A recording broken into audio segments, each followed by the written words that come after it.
سیدہ ام عطیہ رضی اللہ تعالیٰ عنہ بیان کرتی ہیں کہ ہم رسول اللہ صلی اللہ علیہ وسلم کی بیٹی کو نہلا رہے تھے تو آپ صلی اللہ علیہ وسلم نے فرمایا اسے 3، 5 یا 7 بار پانی اور بیری کے پتوں سے غسل دو اور آخری بار پانی میں کچھ کافور بھی ملا لو۔ ایک روایت میں ہے غسل دائیں طرف اعضائے وضو سے شروع کرو۔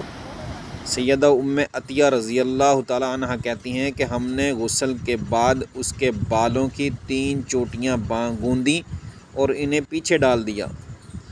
اس حدیث سے معلوم ہوا کہ عورت کو عورتیں ہی غسل دیں گی، اور یاد رہے کہ غسل کے دوران اکرام میت کا بہت خیال رکھنا چاہیے۔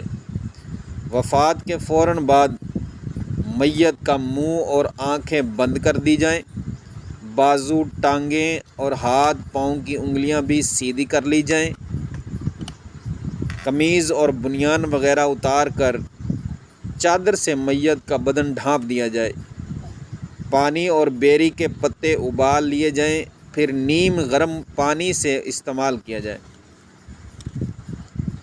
پانی کم از کم استعمال کیا جائے۔ لکڑی کا ایک تختہ ایسی جگہ رکھا جائے جہاں پانی کا نکاس اور گندگی کو ٹھکانے لگانا آسان ہو۔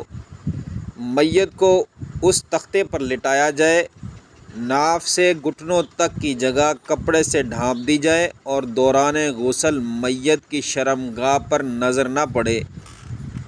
اگر جسم زخمی ہو اور اس پر پٹیاں بندھی ہوئی ہوں تو احتیاط سے پٹیاں کھول کر روئی اور نیم گرم پانی سے آہستہ آہستہ زخم دھوئے جائیں۔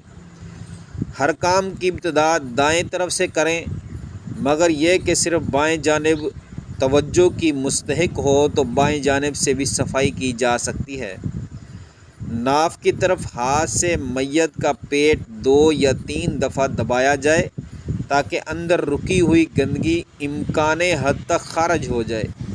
پھر بائیں ہاتھ پر کپڑے کا دستانہ وغیرہ جو کفن کے ساتھ بنایا جاتا ہے پہن کر پہلے مٹی کے 3 ڈھیلوں پھر پانی سے اس کا استنجا کریں تاکہ دانت، منہ کا خلال اور کانوں میں اچھی طرح گیلی روئی پھیر کر اس کی الگ سے صفائی کر لی جائے تاکہ بعد میں وضو کے دوران 3 دفعہ سے زیادہ نہ دھونا پڑے۔